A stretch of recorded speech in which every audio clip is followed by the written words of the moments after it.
Bonjour à tous, c'est un plaisir de vous retrouver dans votre magazine des managers pour ce nouveau numéro.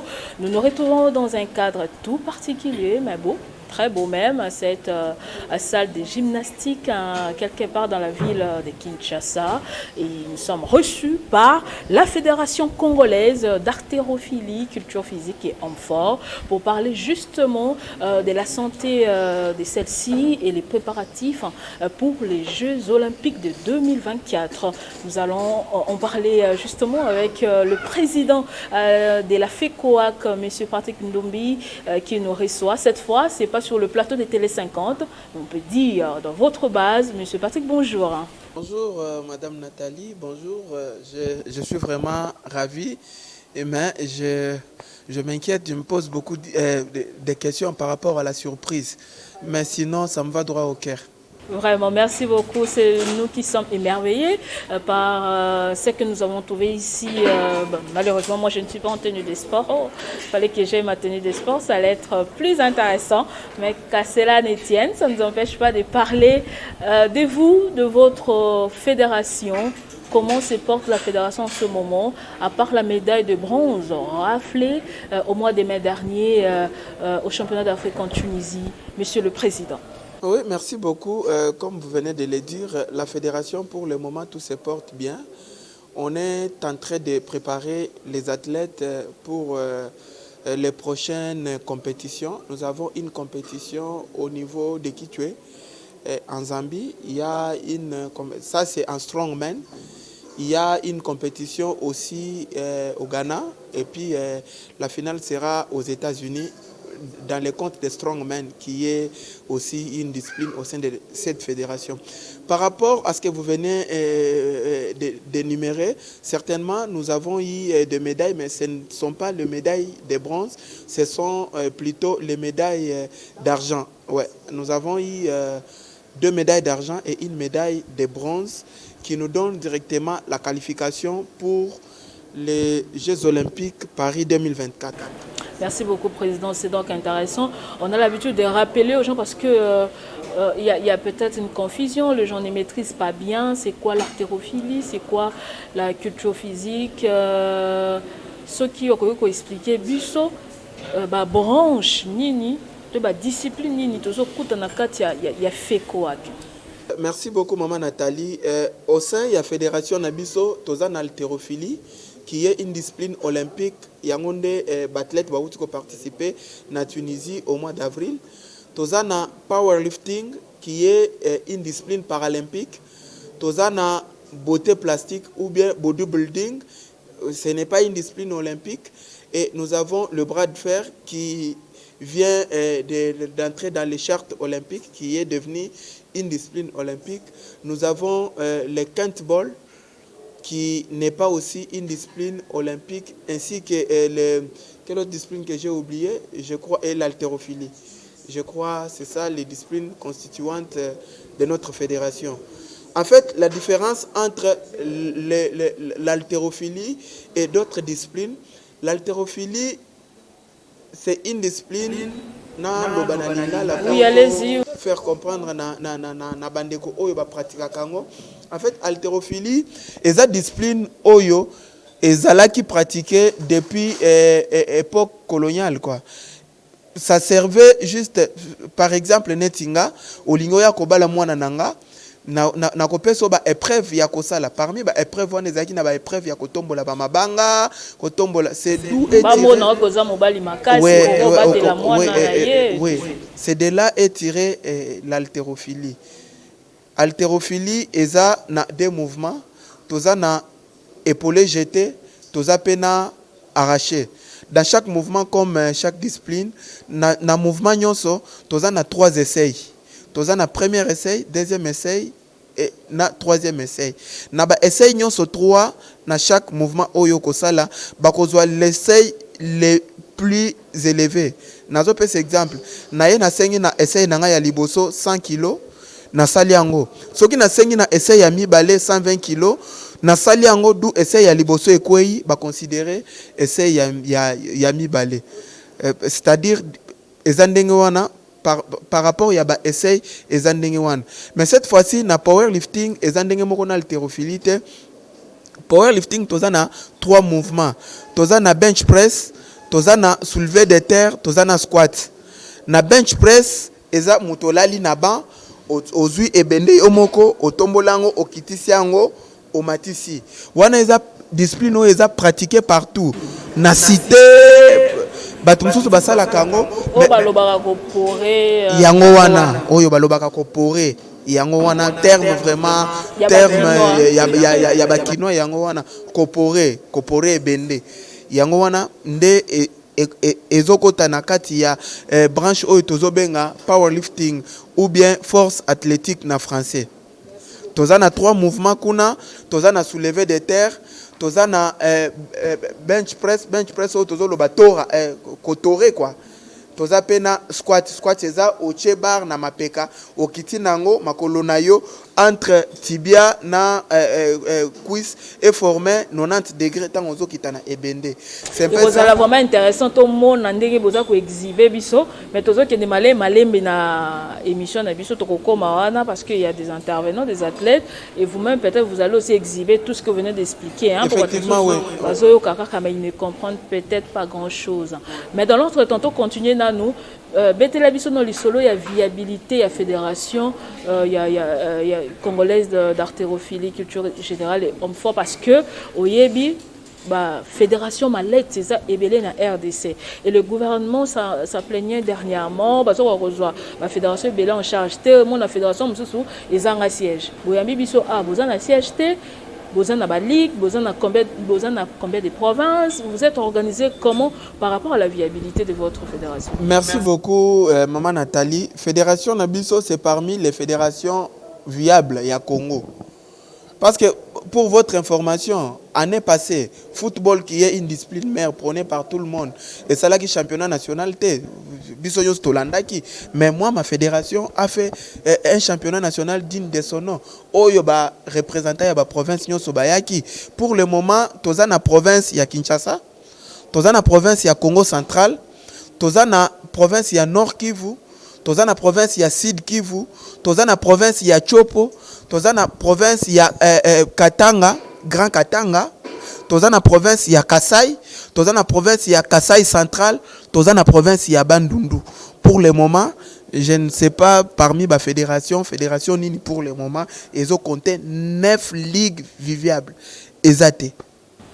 Vous assurez vraiment ceux qui tibisomoro to ke ko fouiller to kuta ka te ba biloko monde ti ba bâche. Ah non, nous adresse la fédération Isa. Toza na stade des martyrs entrée 7 local 0501. Siège de la fédération, ça fait maintenant 8 ans que la fédération est à la siège dans le stade des martyrs. Entrée 7 local 0105. Mais comment vous vous organisez pour encadrer les jeunes? Ce n'est pas un sport facile, hein, soulever des trucs très lourds. On va voir ça, ce n'est pas un sport facile. Comment vous vous organisez? Vous avez le soutien du gouvernement, vous avez un sponsor, vous organisez en interne pour tenir. Maman Nathalie, aux journalistes, oyebi bien ce qui se passe dans notre pays. Là, il faut que je le dise tout haut. Fédération Nabiso soki totali lelo na monde. Fédération il y a haltérophilie, culture physique na monde, nazoloba bien na monde na Congo te. Eza fédération oyo na monde partout, eza fédération oyo gouvernement achaka maboko plus. Achaka maboko pourquoi? Oza la boxeur, oza la karatéka, oza la footballeur, oza la ba discipline oyo nyonso ba athlète nyonso ya ba discipline confondi ba memaka kaka mabende ba soulevaka kaka mabende ba tombola kaka mabende pour na force na bango pour epesa bango ba force na nzoto. Mais malheureusement na Congo mais on est dans cadre d'exercice physique, musculation quoi à le point mais ba kota vraiment na ba détail ba principe haltérophilie. Oui, ba kota na ba détail té mais nyonso wana ezo faire partie na pratique. Parce que Tozo le la plus pratique. C'est parmi les disciplines les plus pratiquées au monde. Et ça parmi les disciplines où ils ont plus pratiquées dans le monde. Mutono tuninga tosala kandenge nini pona ko encadrer ba athlète na biso. Oyebi lelo yo na mboka Kinshasa te na Congo mobimba parce que nga nazwi chance ya kokende tina fin fond ya Kinshasa nakuti bandeko bazwi ba manzanza ya miliki bache basima bazo tombolango bazo s'exercer na babiloko wana mais nga étant que président de la fédération, tant on a commis wana sur place, na lakisi bango quand même ndenge nini bakoki ko sala lango et na yebisi bango ke eloko oyo bozo sala lelo ou bien lobby et ko pesa biso médaille olympique na Congo na pesi bango kaka o babengaka message ya encouragement pour encourager équipement ezate soutien ezate accompagnement ezate ba olemba na bango to pe ba ozalo pointer ndengo uti koloba message ya soutien oui mais accompagnement loboko moko esokola ke longité et Moussapi moko pardon et sorola ke longité tozo la gouvernement na biso et meka pe kota la côté na biso na oti ko ramener ba médaille na Jeux olympiques effort personnel je l'ai dit. Est-ce que vos 8 ans ya kokutana ministre Sika ya sport François Kabulo o aza ancien journaliste sportif donc ayebi rouage ya sport moi mingi vos 8 ans ko sololana ya kokutana ya ko exposer ba plainte na bi jusque là ministre na biso ya Sika François Kabulo ngana bengake ya fefe parce que Aza pena muntu ayebi sport na biso bien. Aza chargé de mission à plusieurs fois il y a comité olympique congolais. Il connaît chaque fédération. Ayebi pena muzindo ya chaque fédération. Nga personnellement étant que président de la fédération, je n'ai rien. Nazana eloko ata mongote ya ko apprendre na ya fefe parce que ya fefe ayebi. Tozaki na ba image to mona ki bo bande même ko se plaindre que pays monene le roi RDC est indiqué athlète moko pour nous représenter. Est une athlète moko parce que nous n'avons pas on n'avait pas les moyens. Donc tout qui effort personnel il y a peut-être qu'on allait ramener plus de médailles. Oui. Un athlète moko a biso déjà 3 médailles. Mais ce que ceux qui t'ont aligné qui 4 5 athlètes, on allait avoir combien de médailles? C'est pourquoi ndengeka tolobaka ba discipline individuelle et apportaka plus de médailles que la discipline collective. On ne critique pas. Mais tozolo ba makambo eza vraiment ya solo. C'est même la raison de notre passage hein. Ya koya ko lobela ba discipline o ezo sala musala mais o peut-être yebanité yango biso tozoya na cadre émission des managers et ça la promotion ya sport en général pour na ko vulgariser effectivement maman talisa na batu discipline ezana no nini batu mususu ba yebi ngote et ça la marandenge nini c'est quoi na kotala biso total la moi artérophilie moi ndambo à part les résultats vous avez un spectacle par exemple quand vous parlez du bodybuilding c'est vraiment beau à voir comment on a batundenge bazo tombo la mabende yebisa biso nanu le temps que champion de représentant na biso na Tunis azo comment bo recrutaka ndenge nini il faut zara la masse il faut zala ndenge nini pour zala athlète na haltérophilie il faut zala kaka na masse et loko liboso faut zala na volonté. Parce que loko ezangaka biso plus bas sportif et loko esala ke ekabola biso na sport eza manque ya volonté. Ce que vous avec la volonté tu peux tout le monde peut recrutement et sala maka mutunyo sokoki koya kosala mais mbala moko okozala inclus na équipe nationale te parce que avant ba sélectionner une équipe nationale tozana ba différentes compétitions oyo fédération et organisaka et soki obimi par exemple netiye abimaki champion na catégorie naye na championnat national auto salisaki abimaki champion na catégorie na haltérophilie. Vraiment merci, il est là notre représentant en Tunisie. Bonjour Ndeko, félicitations. Ndeko et ouais, bonjour. Oui, Monio na ba médaille na yo. Voilà, na trophée na yo. Betela biso nous au se préparer ki ndenge ni yavo ki de Tunisie. Préparation une maintenant nya na bon préparation ya maintenant nga Patrice Ndoumé. Non, il y a un mais mais maintenant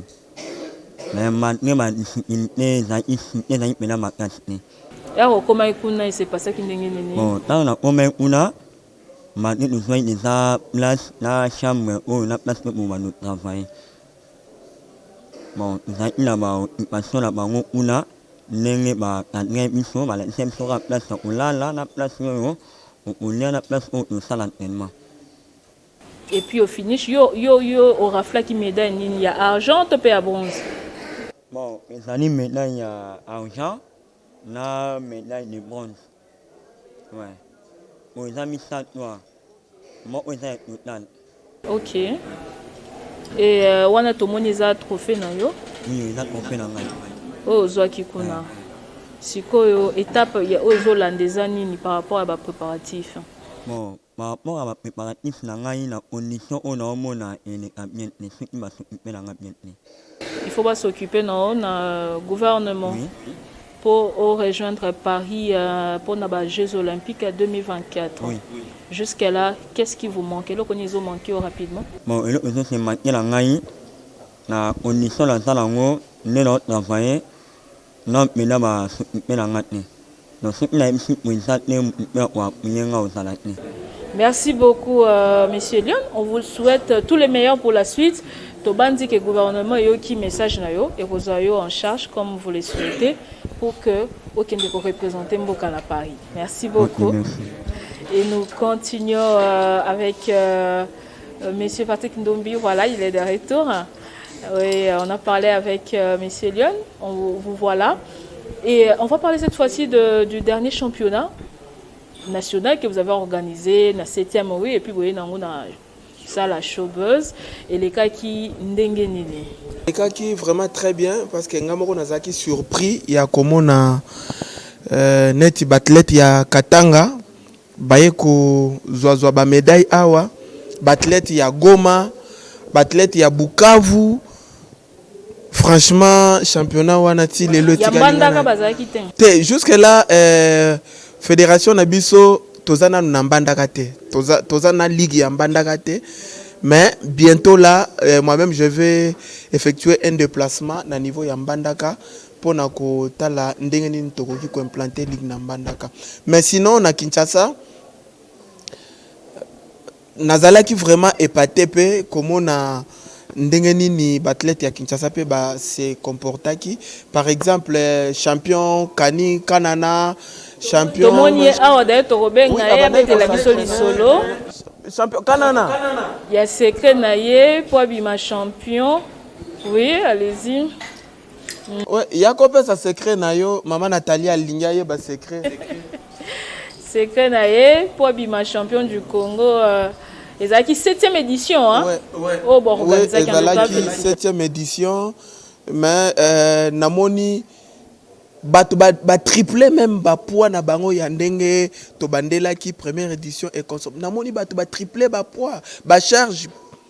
C'est-à-dire que cette fois-ci dans le championnat d'Afrique il y a powerlifting naza vraiment bande robota la ndenga za c'est la démonstration avant fanda to senti kaza champion maboko anizo bangisa biso peza mwanda awuti ko parce que oye ko sala biso surprise na suka awuti ko epatenga na championnat passé Asuka qui na 210 kg na squat, mais Lelo na présence nanga, il a fait 260 kg na squat sans difficulté. C'est-à-dire tindenga nazo kende na bango na Zambie, mote meza déjà ya kokita. Mbote papa Kami. Mbote madame. Félicitations. Yonde champion du Congo à l'issue il y a dernier bon passé la tautologie à championnat national là et ça m'a na Kinshasa. Bete la biso nano. Secret nous a kinini pour Obima champion Yamboka. OK, merci beaucoup madame. Olobi bon c'est bien mon champion Kani Kanana. J'ai dit à chaque fois que devant moi l'adversaire est toujours faible. Oh, en plus. Ouais, c'est ça. Pour na Olobi la secret nanga ezali entraînement. Nazali amoureux entraînement.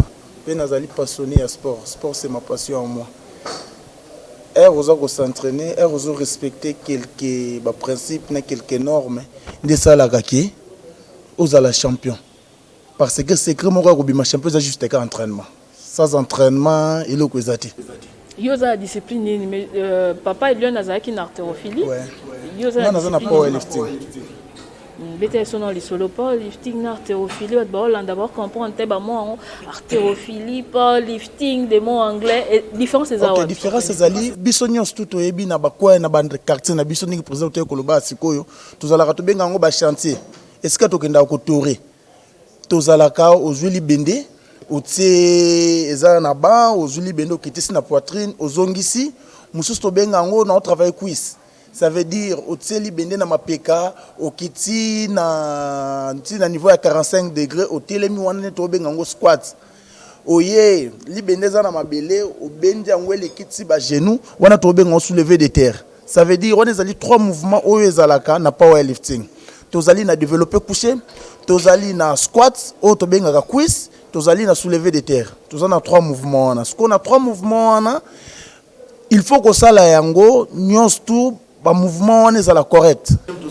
Papa kani to sepe mi kozana na plateau to pen émission oyo oza athlète oza sportif au fandi na Kinshasa sûrement au monaka phénomène kuluna bino lokwa ba sportif bo sala ndenge nini pona ko encadrer ba jeunes, 2 ko luka façon ni ya ko éradiquer phénomène wana na nzela ya sport et ça se passe comment bino bo vivaka ngona ndenge nini. Ouais, ça veut dire phénomène kuluna ezali phénomène moko yo esala rabiso tout mité ma passe na biso moko. Mais charge wana nyonso wana tunga na yaka ko condamner mingi ba président ba fédération. Parce que ba président merci beaucoup. Ba président ba fédération ba mi tellement mité mamabe ba milingaka mingi koleka biso ba athlètes na bango. Pourquoi je dis ça? Na repose exemple moko typique. Parce que avant na ya na powerlifting na zalaki na judo na longue judo na rugby na 3 fois champion d'Afrique. Ndé na ko na powerlifting. Pourquoi okutinga na powerlifting? Pourquoi okutinga awa? Mutu asbundi championnat du Congo ya judo. Abimi champion du Congo na judo. Bazo remettre ye juste médaille na brevet. Aussi longtemps mutu wana azali na famille, azali na bandeko. Mais ce que lelo naza na fédération ya haltérophilie culture physique. Nazali 3 fois champion du Congo na powerlifting. Diko solution na ezani. Chaque fois ceux qui n'a eu médaille, fédération remettra toujours ba enveloppe. Ba enveloppe ya kilo. Solution na ngeza boy. Ba président ba fédération bazala na mité mamalam. Ba ko encadrer biso ba jeune o tozali na kati ba fédération na bango. Ko remettre champion moi médaille moi enveloppe et ko sala nini. Parce que chaque fois bazolo ba ke biso ba futara biso te ba servation na biso te na l'état mais bon démissionner bo luka bato baza mité malam ba na ba fédération na pas ça là. Mais pourquoi bino bo toujours ko kangama mais auto sala servation te l'état pesa biso te pourquoi bozo sala toujours wana. Yango à chaque fois nazo pesa mingi merci pas président Patrice Ndumbi tala cadeau à sali biso. Salle oyoyo a bengi ba sportif nyos tu ya Congo tu aka ko sala entraînement salle o na kati ya Gombe mais jeune moko bo andimi ko pesa ngo gratuitement pour ba sportif. Allez-y comprendre. Ça veut dire bino ba président ba fédération ba président ba fédération nyos tu bolinga biso ba athlète. Toza bangamba na bino te parce que c'est grâce à nous nde bino boza ba président. Soki biso toza te bino bo rozalati. Bo soutenir biso. Merci madame. Merci beaucoup. Tozo ici Maloba et pas président. Tozo qui est dans chuté. Réalisateur Nangazo Salangasine, président. Betela Bisosko en gros, la difficulté avant que beaucoup de ministre, ce qu'il y a Babino, la difficulté oyo ozo rencontrer la fédération, la pratique. Toza na ba énorme difficulté à Liboso. Toza subventionné par le gouvernement, mais nazo sala na motema malamu na bolingo ya sport. Nazo sala onyos nazo sala pour bas sportif onyos omoni bazala bien et puis tant okotala bien oye awa okutika ka haltérophilie te otali kuno omoni bazo sala karaté bazo sala boxe nyos wana ezapo na lingi sport congolais naza na bolingo sport congolais yango nazo sala nyos pour sport congolais ekende liboso.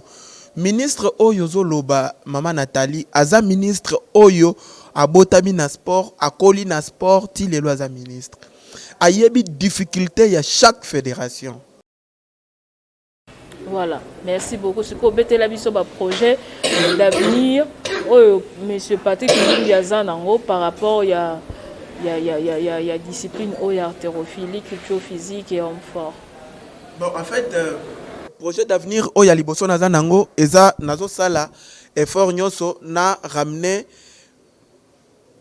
na ramené médaille olympique na Congo. Des projets au naza nango nanu ya liboso. Deuxième projet, tozana quelques championnats. Tozana quelques championnats. Tozana championnat d'Afrique Oyo Eko Salamana Zambie na 7e mois, fin ya 7e mois. Tokokende na quelques athlètes au baza awa. Tozana championnat ya powerlifting ezana Ghana. Tokokende pe kaka na bathlète oyo baza awa.